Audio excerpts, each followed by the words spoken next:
Hello everybody and welcome to the second edition of my Galactic Legend ranking. This time I'm changing a couple things. One, I am not looking at datacrons and considering them. I think that did skew my initial ranking, and it's not a worthwhile thing to wait. And now's a good time for it because none of the Galactic Legends have a specific datacron to them. I mean, Rey has something supporting her as of March 2023, but I'm not really going to consider that. And I did condense the raid category. And I wanted to do this ranking one more time before the old raid system goes kaput. So just 12 categories instead of 13. So some premises I'm looking at from the get-go are: this is not a prescriptive farm order. Just because one character is the best doesn't mean you should go for them first, because of ease of acquisition reasons. Then higher is better. This is on a 10-point scale, so 10 would be perfect and 1 would be abysmal. Number 3, not all categories are equal, and I've weighted each value. I'm going to indicate what the weight per category is right next to it. They go from 1 to 3 overall. And all Galactic Legends are presumed to have their best team available for the evaluation, so this includes their lifter units. If a character is available to one Galactic Legend, they're available to another, and even if it's not a team people would run normally, I'm considering that as well. They're just going to have their best available. And premise number 5, this is a subjective evaluation based on my own experiences and observations. However, I do have Jabba this time around, so I think I'm much better fit to evaluate his spot among all Galactic Legends, so he will be seeing an increase from last time. I'll just tell you that now. First set of categories we're looking at is Grand Arena. Each offense and defense is worth 2 times weight. So that would mean 5v5 is overall 4 weight, 3v3 is overall 4 weight. I consider Grand Arena the most important, not just because it's one of my favorites, but because it's where you get crystals and it's where it's just you against another player, mano a mano. So for 5v5 offense, we got 3 8s: Kylo, Kenobi, and Vader. Kenobi, he's pushing 9. He's getting close to it, but he hard struggles with Jabba. He can have issues with Lord Vader sometimes, maybe Sith Eternal Emperor, so I thought 8 was more justified. Supreme Lord Kylo Ren can handle most anyone here, except maybe Kenobi and probably Jedi Master Luke. So he doesn't get past an 8. Rey's the lowest with a 6. She does have some issues on offense. She's not like the best. She doesn't have great banners. Same with, or actually Luke is a 6 too. And I used to think of Luke as higher, but he's going to struggle against Sith Eternal Emperor, Jabba, Lord Vader. There's just plenty that he's going to have problems with.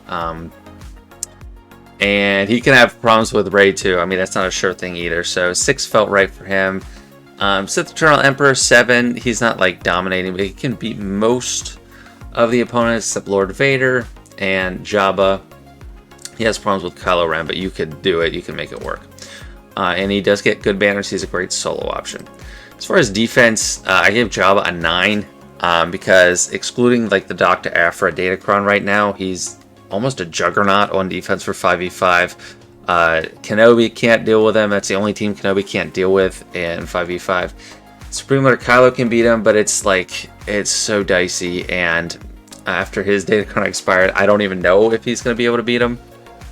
Lord Vader's a major timeout risk. Just tons of stuff going on there. The rest of them are 7s and 6s, which is kind of like middle of the pack, and that's just because most of them have multiple Galactic Legend counters and a few off-map counters as well. I put Jedi Master Luke at 6 and Supreme Lord Kylo at 6 because most other Galactic Legends can beat them, especially Jedi Master Luke. You can beat him with pretty much any of the others, I think. Supreme Lord Kylo, you might have issues with like Sith Eternal Emperor, but pretty much all the rest of them beat him, and he's just better on offense. And now we're on to 3v3. Jedi Master Kenobi gets bumped up to a 10 because he can beat anything in 3v3. He doesn't have a Jabba problem. He beats it with Mace and Cat, even with no datacrons considered. Sith Eternal gets a 7. It's mostly 7s across the board because they can all handle a fair amount of Galactic Legends on their own and have just enough struggles to prevent it. Supreme Lord Kylo gets an 8 because he can handle most every other team. He can handle Lord Vader. I think he can handle Jabba. He can handle Jedi Master Kenobi in the right circumstances if the Night Sisters go well, but it's kind of like iffy, so He can handle Rey, also iffy, but he does have problems against Jedi Master Luke. The rest of them are pretty well balanced. Jedi Master Luke might be pushing a 6 because there's plenty of teams he struggles with, but he can beat Jedi Master Kenobi, which is a big deal. And on defense, JMK and Jabba are 8s. Just because JMK can beat Jabba doesn't mean Jabba doesn't deserve a high number.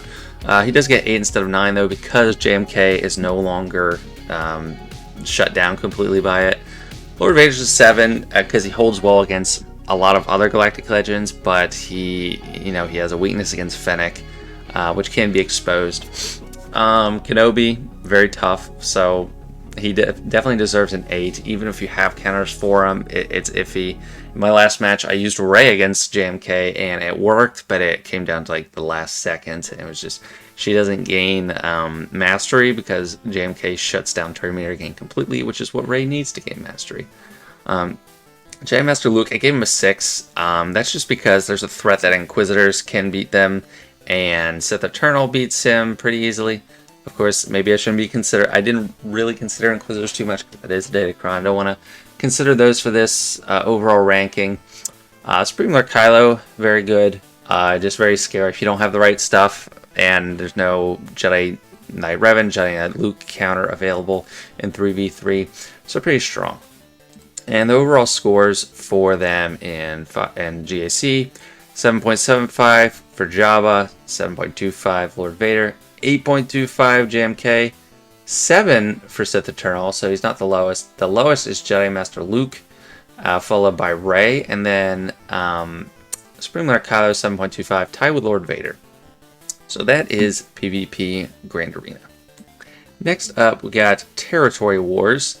This is kind of similar to Grand Arena 5v5, or mostly, because it's obviously 5v5 and it's PvE, but Territory War can be a little bit different based on it's the whole guild, and you have entire walls, and you have more of your roster available to you when you actually fight them. But it's mostly the same. Kenobi, Lord Vader, and Supreme Lord Kylo are higher on offense. I do think Lord Vader is better for offense in Territory War than defense, because there's a lot of cheese you can do with bounty hunters can do it. Imperial, well, that's a datacron, so shouldn't be considering that too much. But Lord Vader can beat Jabba, which is why I give him a higher rating for Territory War. If you're using the optimal lineup, you probably need Maul in there. But the rest of them are pretty even out, except Rey. She's a 6. Just, you usually want to keep her on defense. Ben Solo makes things better for her, and you have some cheese options on offense, but overall it's still kind of dicey on offense for her against any other Galactic Legend. And then defense, Jabba is still a 9. It's 5v5, so he still gets that. He has difficulty against stopping like Lord Vader sometimes, but he stops JMK. Sith Eternal is going to time out. JML not going to work. Supreme Lord Kylo can work, but very dicey. Again, I don't know how that works without their respective datacrons set up. And then Rey, just pretty good on defense, 7. That's the highest for everyone else. Other than Jabba, 7, just because there's plenty of stuff that can beat them in Territory War, and you have your full gamut available to you. For JMK, like having 1 or 2 solid counters in Territory War is more important than having like 5 counters in Grand Arena, because in Grand Arena you're only one guy, you only have one thing left available. If you only have one Galactic Legend available, it's going to be hard to deal with like any kind of Galactic Legend you come across. But as a whole guild, you have plenty of options, and if there's just 1 or 2 counters, you're going to wipe out that whole wall. I don't know if that makes sense. Sith Eternal Emperor, I gave him a 5. He probably could get higher, but in Grand Arena, you don't have Savage available to throw with him, and Savage is a pretty big help.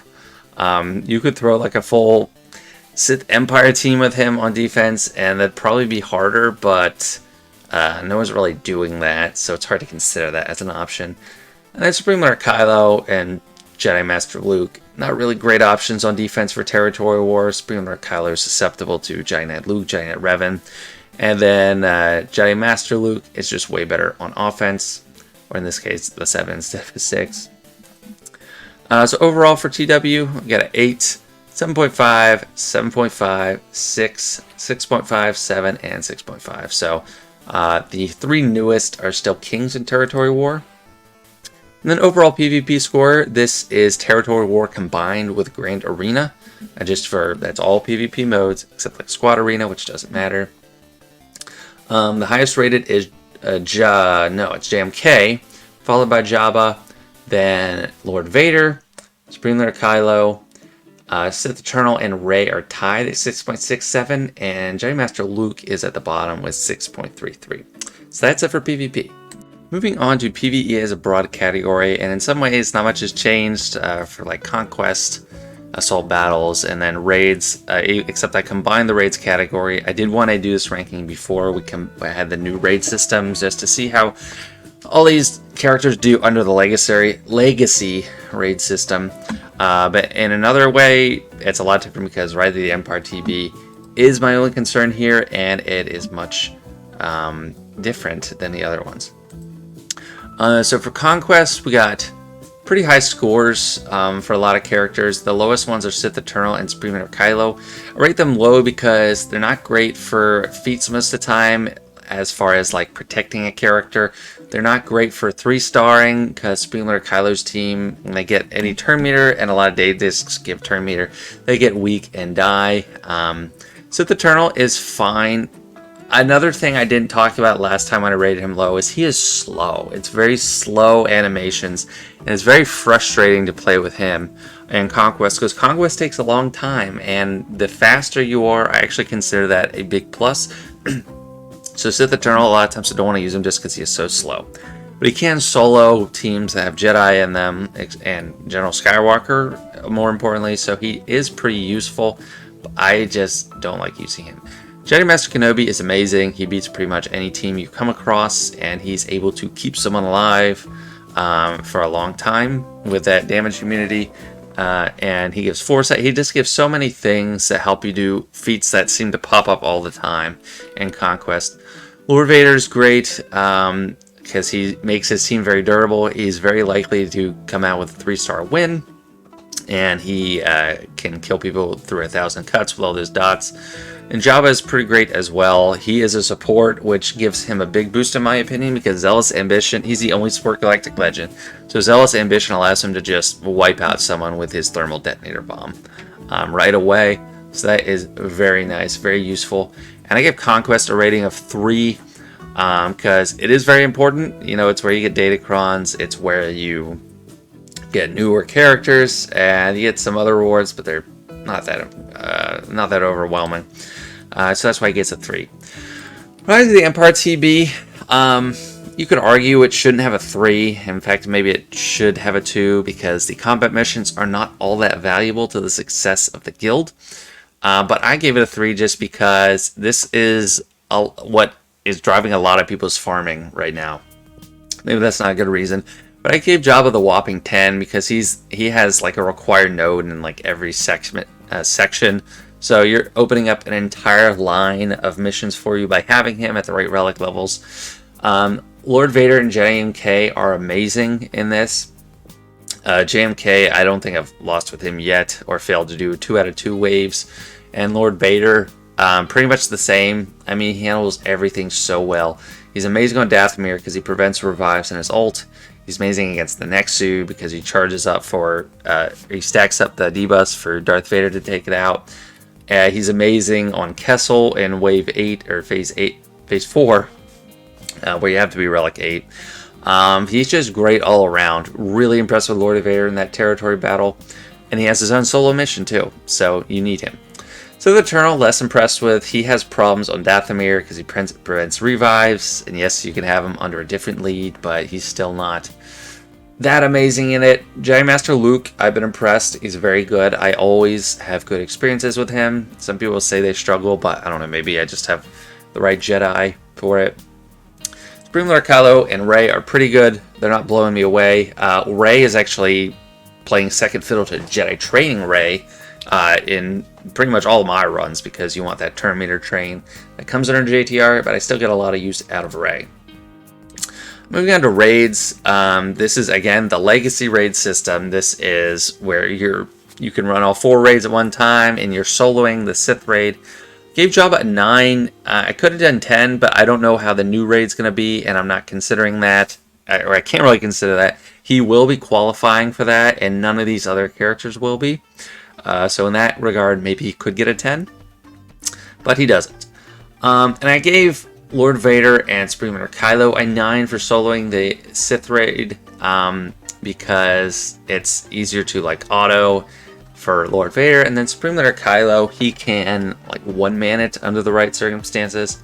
So I didn't want to give him a 10, but I did give him a 9.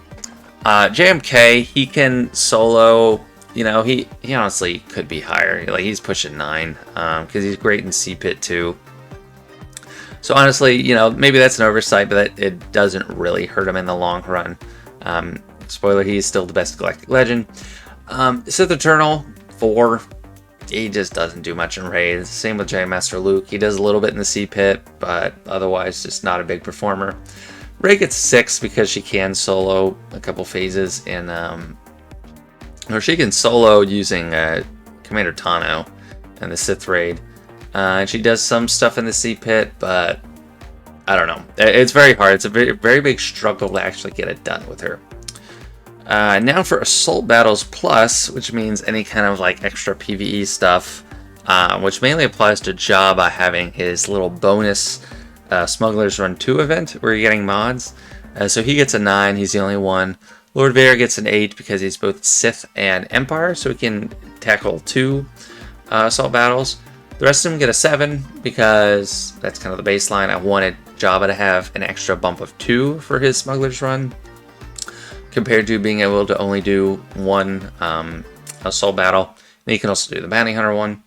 But the Rey, I gave her a 4. You know, I guess this is kind of considering Galactic Challenges too, because it's just extras. Even though it's varied, she gets a 4 instead of like a 1 or something for not qualifying for any Assault Battles, because she doesn't. I give her a 4 considering that she can help in extra stuff, maybe like Galactic Challenges or something like that. But not a great category for Rey.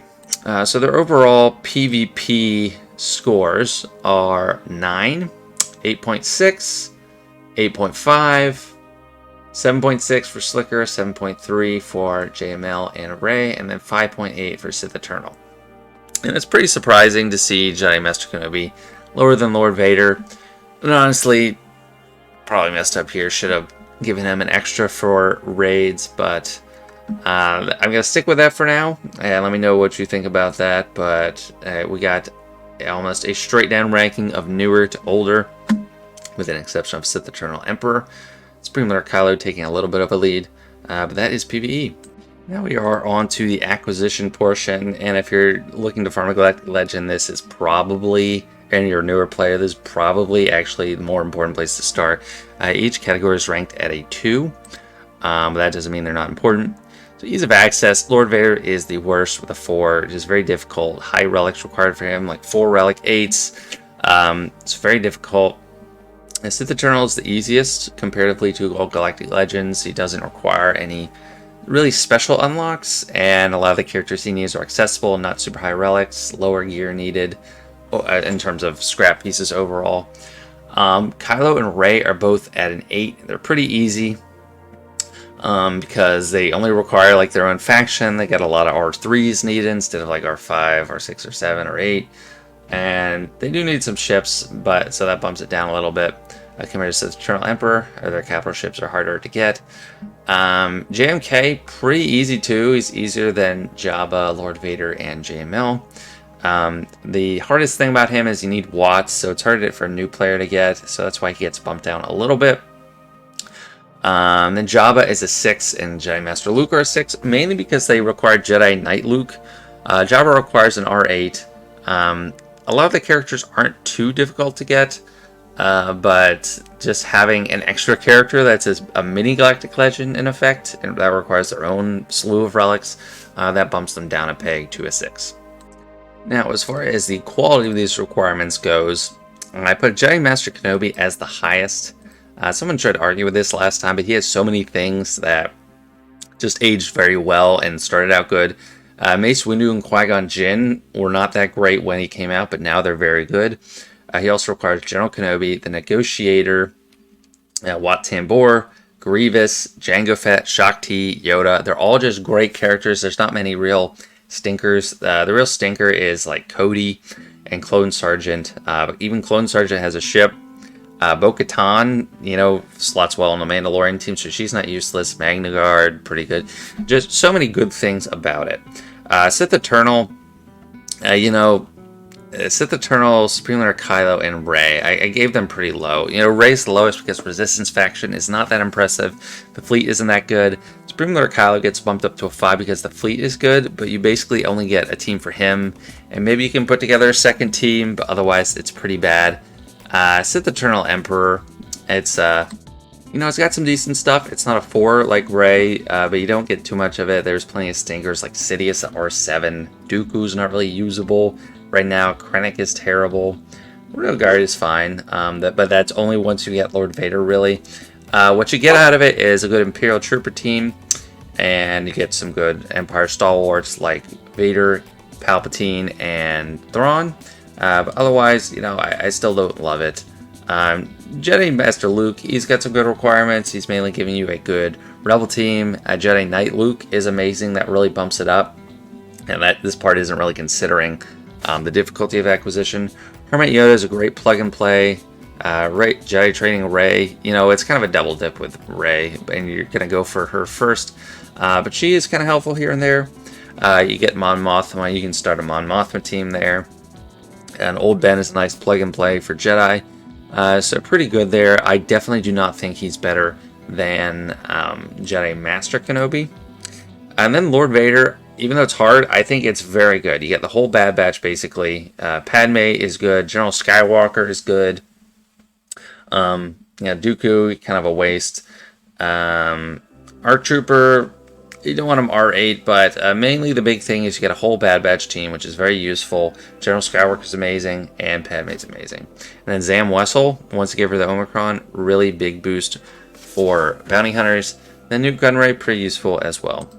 For Jabba, pretty good. I mean, the best thing about it is Han Solo, Relic 8, and Jedi Knight Luke, Relic 7. Those are good characters. And then also you get the team for Jabba. With his 3 Marquis, Chrysanthemum, Bouche, and Skiflando. You got a good ship in the Outrider. C-3PO, is pretty good. R. Singh, good bounty hunter leader. So maybe it's pushing a 7, but there's other kind of useless characters here like Gamguard or Jawa. Fennec Shan is another highlight, but Mob Enforcer is useless. So it's like 6 pushing 7 for Jabba, but I didn't think, I don't know. It just wasn't enough for me to push him to 7. So the overall rating is 6, 6, 8, 7, 7, 6.5, 6. So JMK comes out on top here, as with a lot of categories overall. And now time for the final verdicts. Alright, now we're at the final verdict screen, going from the worst to the best, relatively. Starting out with, should probably be no surprise, Sith Eternal, but I did give him a big bump from what he had last time. And that comes from a combination of improving his defensive ratings, improving some of his PvE. A lot of his offensive stuff stayed the same, but I just reevaluated a few things, was a little less harsh, so he gets a 6.38, a respectable score for the bottom Galactic Legend. Next we got Jedi Master Luke. He is still second to last. 6.81, pretty decent. He's like a jack of all trades, master of none. He's not a must-have in any area. And with the difficulty of acquisition, he's probably one of the candidates for last Galactic Legend to get, one of the last. But he is really fun. I really do like him. I don't like seeing him so low. But I had to go with like the granular rating in each area for him. Whoops. Next is Rey, who's actually tied with Jedi Master Luke, 6.81. She got bumped down from last time. She was number 3. And I still think, just like Jedi Master Luke, I think she's amazing. I like using her on offense just as much as defense.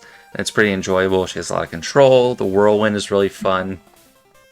Timing the Ultimate is just a nice thing to do as well on offense. I really enjoy using her, but Sadly, she doesn't cross the 7 border.